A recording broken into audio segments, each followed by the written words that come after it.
존경하는 1260만 경기도민 여러분, 존경하는 천동현 부의장님과 선배 동료 의원 여러분, 남경필 지사님과 이재정 교육감님을 비롯한 공직자 여러분, 그리고 언론인 여러분, 안녕하십니까. 고향 출신 건설교통인의 수속 새정치민주연합 민경선 의원입니다. 본 의원은 오늘 남경필 지사님이 추진하고 있는 바로 타고 앉아가는 굿모닝 버스 등 교통정책 전반과 세월호 참사 후 심각한 문제로 대두되고 있는 관폐와 타파 문제, 그리고 안전 문제 등을 질의하고자 합니다. 또한 교육행정과 관련해서는 혁신교육과 방만한 예산 편성 및 운용, 그리고 학교 환경 개선 사업 등에 대해 질의하고자 합니다. 그럼 먼저 남경필 지사님께 질의하겠습니다. 지사님, 발언대로 나와주시기 바랍니다.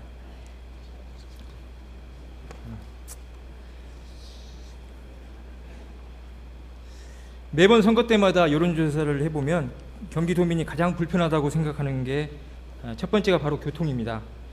그래서 지난번 민선 4기 김문수 지사 때는 그 통합 환승 할인제 도입과 GTX 추진 등 트레이드 마켓처럼 내세우고 있습니다. 그렇다면 지사님이 대중교통 정책 방향을 제시하고 계시는데, 대중교통 정책 방향과 경기도 버스 정책에 대한 철학이 있으신지 묻고 싶습니다. 경기도의 버스 정책은 어떻게 풀어가실 생각이신가요? 답변해 주시기 바랍니다. 대중교통 정책은 역시 철도가 기본이 돼야 될 테고요. 그 철도와 함께 버스가 준공영제가 실시될 수 있도록 목표를 하고, 특히 서울로 출퇴근하시는 많은 도민들, 이 도민들께서 불편하지 않고 안전하게 가실 수 있도록 이렇게 도와드리는 것, 그 정책을 펴는 것이 가장 필요하다고 생각을 합니다. 네, 옳게 보고 계신데요. 제가 지사님께 질문드리겠습니다. PPT 파일이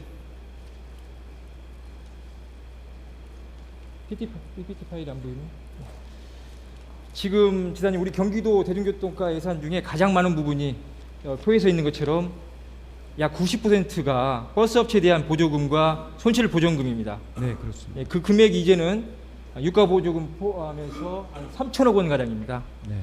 지사님, 이 경기도 버스 정책이 업체의 지원인데 업체 지원이 맞다고 생각합니까? 아까 말씀하셨던 대로 이용자 중심이 돼야 되는 거 아니겠습니까? 그렇습니다. 저는 우리 경기도 버스 정책은 이용자 중심의 서비스 향상과 안전성 확보에 초점을 두어야 된다고 생각합니다. 얼마 전 저 기사 보시면 8개 버스 노조가 총파업을 예고했습니다. 극적으로 타결됐는데요. 이게 앞으로도 예정돼 있다고 봅니다. 그래서 지금 경기도가 버스업체의 보조금과 손실보험을 매년 지원해주고 있는데, 과연 이용자 중심으로 서비스가 개선됐습니까? 저는 그렇지 않다고 봅니다. 그리고 네. 매년 버스 안전사고가 줄지 않고 있습니다. 그리고 운전기사분들의 임금 인상이 되지 않고 있습니다. 또 무리한 버스 운행 시간이 줄어들지 않고 있습니다. 지금 경기도 같은 경우는 최대 18시간을 근무하고 있습니다. 상당히 심각한 수준입니다. 과연 안전이 담보될 수 있겠습니까? 네, 문제가 있습니다. 예. 최근에는 입석 금지 대책과 관련해서 여러 가지인데, 그 버스 업체의 꼼수가 서서히 드러나고 있습니다. 요금 인상해 두려고 하지 않습니까?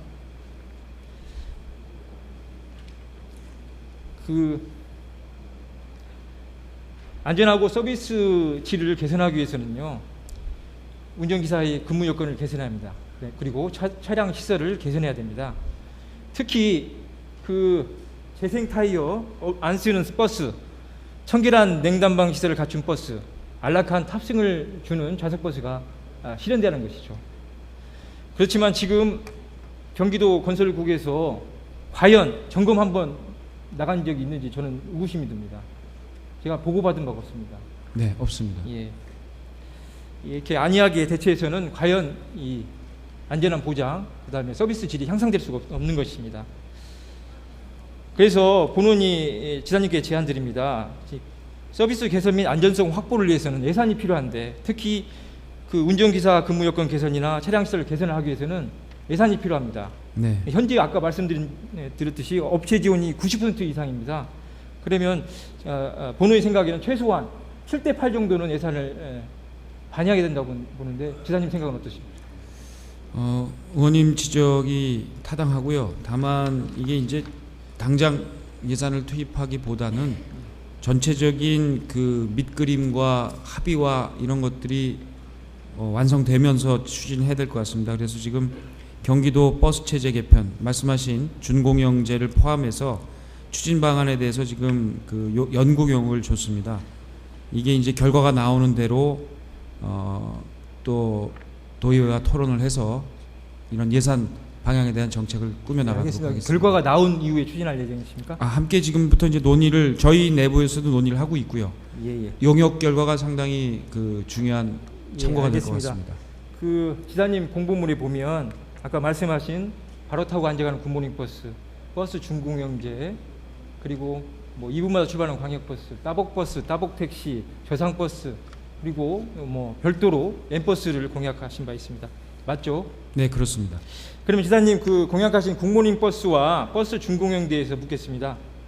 혹시 이 추진하는데 얼마의 예산이 소요될 것으로 계산하셨나요?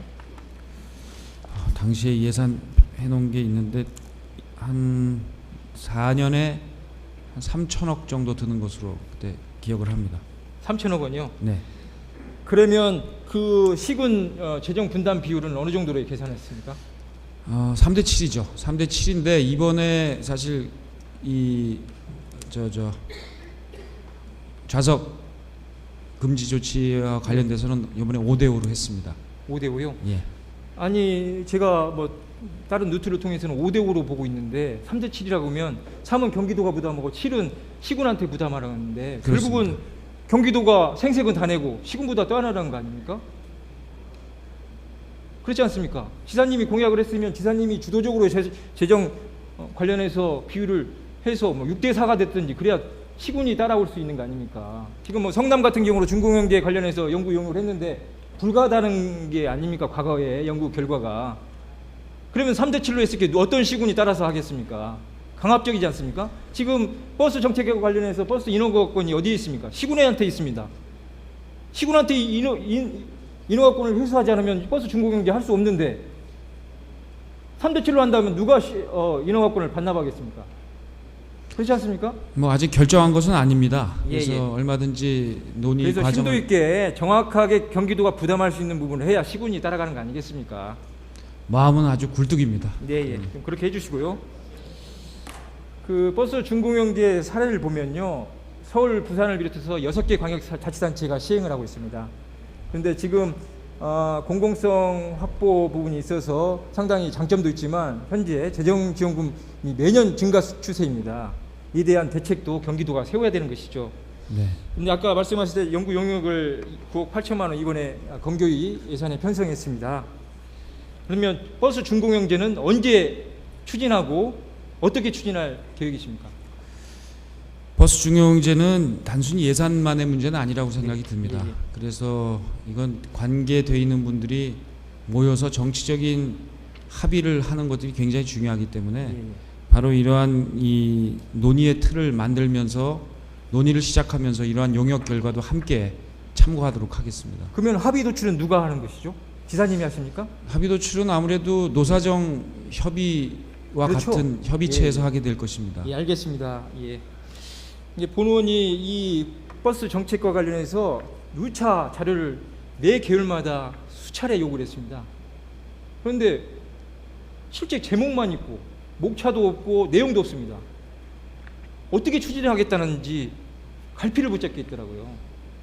그냥 치밀한 그게 있어야 되는데 걱정입니다. 지금 그 여러 가지 예가 있는데요. 첫째, 조직 개편에 대해서 지사님께 묻겠습니다. 그 수도권 교통 문제와 관련해서 교통 전문가 그동안에 몇 분하고 뭐 논의하신 적 있으신가요? 뭐 조언을 들으셨습니까? 전문가라기보다는 사실 이번에 조직 개편 관련돼서 말씀하시는 예, 건가요? 예. 전문가라기보다는 뭐 버스 준공영제나 예. 여러 가지 정책과 관련해서 조언을 들으신 버스 중공영제 관련돼서는 이 선거 당시에 예. 정책 전문가들하고 여러 차례 토론을 거쳤습니다. 네, 그분이 전공이 어떻게 되나요? 전공이 다양한 전공을 가지셨습니다. 예, 여러분하고 제가 토론했습니다. 얼핏 듣기로는 교통 전문가가 없더라고요. 그러니까 뭐 경제학 전문가가 이 아웃라인을 만들고 하면 제대로 된 이 교통 정책이 나오겠습니까? 실제로 경기도에 이 교통 전문가가 풀이 대단한데 그분들의 과거에는 김문수 지사 같은 경우는 일일이 전화해서거나 직접 추진단을 만들어서 조언을 구했는데 지사님은 그런 소리가 들리지 않습니다. 예?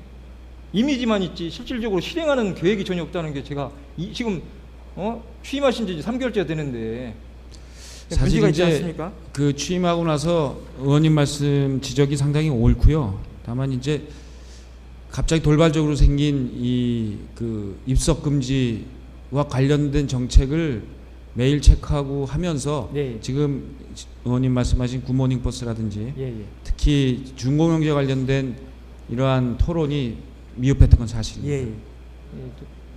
알겠습니다. 시연해 주시니까 감사합니다. 보시면 지금 굿모닝 버스 TF팀이 1개월간 운영했습니다. 그런데 아까 말씀하신 것처럼 입석 금지 대책 급부했고 실질적으로 이 광역버스 그 고속도로 전용 차선 관련해서 하다 보니까 실질적으로 BRT 구간을 운행하는 광역버스 같은 경우는 행정 공백 상태였습니다. 전혀 뭐 반영된 것도 없고 손을 놓았습니다. 근데 이번에 조직 개편안을 보니까 교통국이 들어섰는데 실질적으로는 대중교통과가 버스 정책과로 이름만 변경됐지 실질적으로는 조직이 없습니다. 어떻게 하겠다는 것인지 이해할 수가 없습니다. 지금 버스 정책과가 업무가 너무 많아서 기피 부서입니다. 그러면 이게 그 굿모닝 버스 관련된 로드맵을 거기서 추진할 수 있습니까? 이 TF팀을 지금 만들어서 계속 할 테고요. 네. 이게 이제 아니 조직 개편안에 들어가 있지 않지 않습니까? 네. 그러면 아예 지금 아웃라인도 없는데 언제 하겠다는 겁니까? 네. 제가 예를 들겠습니다. 민선 4기 김문수 지사님 때는요. 보십시오. 여기 표를 보세요. 지금 죄송합니다, 의원님. 그 지금 말씀하신 그 조직 개편안은 옛날 그림이고요. 새로 교통국의 굿모닝 버스 추진단을 신설하는 그러한 조직 개편안을. 네. 근데 이 내용이 얼마나 급조됐으면 건설교통위 의원들도 모르고 오늘 아침에 제가 알았습니다. 그러면 이 추진단이 조례에 반영됐느냐? 한 과로 움직이는 겁니다. 그렇습니다. 추진단이 아닙니다. 과입니다. 그러면 누가 합니까? 행정조직이 하는 거 아닙니까? 민선사기 김문수 지사님은 통합 환승 할인제 하면서요. 버스 개선 추진단을 구성했는데 경관련 연구원 10명이 참여했습니다. 그래서 실질적으로 추진단장은 경관련 연구원 박사가 추진해서 했습니다. 동력이 된 것입니다. 일일이 체크했다는 것이죠. 그리고 이 아까 말씀드린 6개 광역자치단체 버스 준공영제 하는 단체도 추진에 앞서서 추진단과 같은 이런 실무 조직을 만들었습니다. 위원회 이름만 다르지만 추진단의 역할을 보십시오. 네, 사회적 합의 절차 구축 아까 말씀하신 지사님 말씀하신 그다음에 이해관계 조정 그다음에 합의 도출 기구로서 했습니다. 일개 과가 어떻게 합의 도출을 할 수 있겠습니까? 왜냐하면 이 버스 준공자 이 부분은 철도나 환승 할인이나 여러 가지 국이 연관되어 있는 것입니다. 일개 과가 어떻게 통솔할 수 있고 어떻게 운영할 수 있겠습니까? 다시 한번 고민해 주시고 해 주십시오. 왜 추진단이 왜냐하면 용역이 끝난 다음에 진행하면 안 됩니다. 왜 추진단이 필요합니까? 아까 지사님 말씀 입석금지 왜 큰 문제가 생겼죠? 여기 보십시오. 표 보십시오. 서울시 진입 동의 문제 때문에 그렇습니다. 과거에는 여기 자동차 운수사법 시행규칙 34조에 의하면 동의 절차 없이 운행 횟수를 연간 10%씩 증가함이 가능했습니다. 그런데 2007년에 그 환승 할인 협약을 하면서 제7조 보십시오. 제7조에 서울시 진입버스가 증차하는 경우에는 서울시 동의를 거쳐야 되게 되어 있습니다. 사전 동의를 거쳐야 됩니다. 그렇기 때문에 동의를 해주지 않으면 경기도민은 버스를 탈 수 없는 것이죠. 졸속 협약이었습니다. 보십시오. 서울 유출입 노선버스 조정 협의 내용입니다. 서울시가 부동의를 했습니다. 72.2%를 부동했습니다. 그러면 국토부에 올라가서 조정이라도 잘 돼야 되는데 미리 조정되기 전에 미리 기각된 경우도 있고 국토부에 올라가서 기각된 경우 33.4%입니다. 그러면 실제 반영된 것은 46% 수준밖에 안 되는 겁니다. 그럼 나머지는 매달려서 가거나 다른 교통수단 아니면 자가용을 갖고 서울로 해야 됩니다. 예를 들겠습니다. 고양시 같은 경우는 100만이 육박합니다. 예? 그런데 시구마다 편차가 있지만 최근 6년간 33번에 걸쳐서 227대를 신청했는데 단 10대가 서울시가 동의했습니다. 그러면 국토부 조정 과정에서 잘 돼야 되는데 23대가 인용됐어요. 그럼 결국 33대 인용된 겁니다. 14%입니다. 그럼 나머지는 도민이 불편을 감수해야 되는 거 아니겠습니까? 그래서 이러한 실무 조직이 만들어져서 논리개발하고 서울시를 설득할 수 있는 논리개발하는 추진단이 필요한 것입니다. 전문가 그룹이 필요한 것이죠. 외부의 인력이 필요한 것입니다. 지사님 동의하십니까? 네, 동의합니다. 그 다음에 보시면 요금 체계도 문제, 환승 할인 요금 체계도 문제인데 여기 세부 규정에 보시면요. 지금 산정이 이용수단별 기본요금 비율로 통합 환승 요금을 분배하고 있습니다. 이 내용 알고 계십니까? 예, 알고 있습니다. 예. 그런데 지금 경기도 같은 경우는 광역버스이기 때문에 통행거리가 깁니다. 그러면 기본요금 비율로 하면 손해가 큽니다. 지금 경기도가 통합환승보전금 한 해 1,900억 원을 부담하고 있습니다. 그래서 교통 전문가 같은 경우는 거리 비례 요금 비율을 반영할 필요가 있다. 그걸 반영하게 되면 통합환승 비용이 줄 수 있습니다. 이런 부분을 지금은 그 당시 2007년도이지만 지금 2014년도를 가고 있습니다. 여러 가지 여건이 바뀌고 서울시 같은 경우는 인구가 줄고 있고 경기도는 인구가 늘고 있습니다. 그렇지 않습니까? 그러면 서울시로 출근하는 인구가 더 늘고 있습니다. 그러면 그때의 상황과 지금과 상황은 다릅니다. 그러면 그 협약에 대해서 재수정 보완할 수 있는 거 아니겠습니까? 그렇습니다. 그럼 만약에 서울시는 이 협약에 대해서 자기들이 불리하는데 협약을 받아주겠습니까? 안 그렇지 않습니까? 그래서 그 논리 개발하고 조직적인 점검이 필요하다는 것입니다. 그래서 그런 일을 추진단에서 해야 한다는 것이죠. 다음은 수도권 교통본부입니다. 선행과제입니다. 이 수도권 교통본부 지금 28명이 파견되어 있습니다. 근데 2005년에 발족했죠. 그래서 지금 9년째 하고 있는데 실적이 버스 전용 차선 5건입니다. 그리고 버스 정보 시스템 구축 외에는 전무합니다. 왜 이런 이유가 생기겠습니까? 권한이었기 때문입니다. 임의국이기 때문에. 그래서 그 유능한 조직들이 가서 무능한 조직이 되고 결국은 쉬러 가는 곳이 됐습니다. 그래서 지금 3년째 의회에서 폐지를 검토하라고 계속 요구하고 있습니다. 그런데 반영되지 않고 있습니다. 예, 보십시오. 지금 운영비 중에 운영 분담금의 10%가 국외연수 비용입니다. 어느 부서가 10%가 국외연수 비용입니까? 교통국이 그렇습니까? 기획조정실이 그렇습니까? 그리고 그 내용을 보면 계획서, 결과보고서 부실하고 조합위원들도 국외연수 참가하고 국외연수 불가 의견을 계획보고서를 검토했던 그 심의위원회에서 불가 의견했는데 강행해서 갔다 왔습니다. 그리고 2013년도면 폐지에 대해서 심각한 논의가 의회에서 있었고 운영비에 대해서 반절 정도를 삭감하는 사태가 있었는데 2013년도에는 국외 연수비가 8,600만 원입니다. 전체 운영비의 15%입니다. 더 늘었어요. 어떻게? 그리고 운영비 분담금이 원래 2014년도 올해 같은 경우 2억 2,800만 원입니다. 그런데 2015년부터는 3억 5,400만 원이 대폭 증가할 예정입니다. 무능한 조직을 왜 살려놓습니까? 지사님 이거 심도 있게 검토해 주십시오. 그리고 교통국 이번에 신설과 함께 그 고급 인력 28명 다 재배치해 주십시오. 교통부서에 재배치해 주십시오.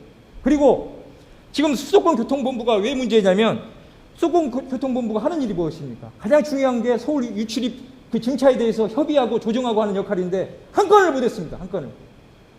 그러면 실질적으로 교통국이 국토교통부 가고 서울시 가서 협의를 해야 되는데 이 수도권 교통본부가 있으니까 협의할 수가 없는 것이에요. 그 기관이 있으니까. 서울시는 교통본부에 핑계내고 못하는 겁니다. 그래서 직접적으로 찾아가서 실질적으로 할 수 있게 뛰어댑니다.